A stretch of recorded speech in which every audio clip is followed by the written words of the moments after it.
നെല്ലിക്കട്ട അതിർത്തി റോഡ് തകർന്നു തരിപ്പണമായിട്ട് വർഷം കഴിഞ്ഞത് 10. എന്നിട്ടും അധികാരികൾക്ക് കുലുക്കമില്ല, അനക്കമില്ല.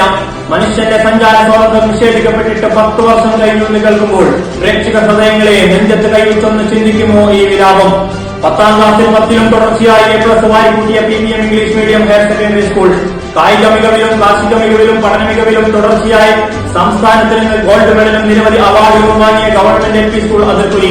ഇങ്ങനെ 2 വിദ്യാലയങ്ങളിലേക്കായി 1500ഓളം വിദ്യാർത്ഥികൾ നിരന്തരം സഞ്ചരിക്കേണ്ട റോഡ് ശരിയില്ല എന്ന് പറയുമ്പോൾ തകർന്നിട്ട് 10 വർഷമായി മുന്നേറുമ്പോൾ ആരാണ് ഉത്തരവാദി? ജനങ്ങളോ നാട്ടുകാരോ വിദ്യാർത്ഥികളോ അധ്യാപകർ? ജില്ലയിലെ അതിപ്രധാനപ്പെട്ട റോഡിനോടുള്ള അനാസ്ഥ. നിരന്തരം 1500ഓളം വിദ്യാർത്ഥികൾ വിദ്യാലയത്തിലെത്തുമ്പോൾ അവർക്ക് വരാനുള്ള റോഡില്ല എന്ന് പറയുമ്പോൾ ആരാണ് ഇതിന് ഉത്തരവാദി? പാവപ്പെട്ട നാട്ടുകാരോ വിദ്യാർത്ഥികളോ അധ്യാപകരോ? തെരഞ്ഞെടുപ്പ് എടുക്കുമ്പോൾ മാത്രം നിങ്ങൾക്ക് റോഡ് തരാം, വീട് തരാം, വെള്ളം തരാമെന്ന് പറഞ്ഞുവന്ന് വാഗ്ദാനങ്ങളുടെ പേരുകൾ സമ്മാനിച്ച വെള്ളക്കാരിട്ട രാഷ്ട്രീയ കോമരങ്ങളെ നിങ്ങളെവിടെ? തിമിരം ബാധിച്ച കണ്ണുകൾ തുടച്ച് നിങ്ങളൊന്ന് ഉണരുവിൻ. നിങ്ങളെ ഓർത്ത് ലജ്ജ തോന്നുന്നു, നാണം തോന്നുന്നു, കലിപ്പ് തോന്നുന്നു.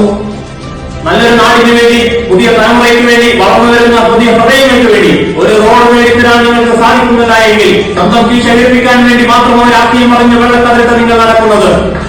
ലോകമേ, കേരളമേ, എന്റെ പൊന്ന് കാസർഗോഡ്, എന്താണ് ഇവിടെ നടക്കുന്നത്? 9/12/2023 PMGSY പദ്ധതിയിൽ ഉൾപ്പെടുത്തി ഈ റോഡിന്റെ പ്രവൃത്തി ഉദ്ഘാടനം എന്ന പേരിൽ നടത്തിയ നാടകമാർക്ക് വേണ്ടി ആരെ കാണിക്കാൻ, ആരെ ബോധിപ്പിക്കാൻ, ആരെ കബളിപ്പിക്കാൻ? പറയണം, ഉത്തരം പറയണം. അഭിവാദ്യങ്ങൾ അർപ്പിച്ച എല്ലാവരും ഇതിന് ഉത്തരം പറയണം. പാശ്ചാത്യൻ സംസ്കാരമല്ല, പഴഞ്ചനുമല്ല, ന്യൂ ജനറേഷനാണ്. യുവത്വത്തിന്റെ പ്രസരിപ്പുകൾ ചോദ്യം ചോദിക്കുക തന്നെ ചെയ്യും. ഓട്ടം നോട്ടും വെട്ടിയിലാക്കി വീട്ടിൽ നിന്ന് സുഖിക്കാമെന്ന് ആരും കരുതണ്ട. ഉത്തരം തന്നേ പറ്റൂ. ചോദ്യങ്ങൾ ചോദിക്കുക തന്നെ ചെയ്യും. മതമില്ല, രാഷ്ട്രീയമില്ല, സംഘടനകളില്ല. എല്ലാ ജാതിയുടെയും മതത്തിന്റെയും വേലിക്കെട്ടുകൾ തകർത്തെറിഞ്ഞുകൊണ്ട് നാടിനു വേണ്ടി ഒരുമയായി മുന്നേറേണ്ട സമയമാണ്.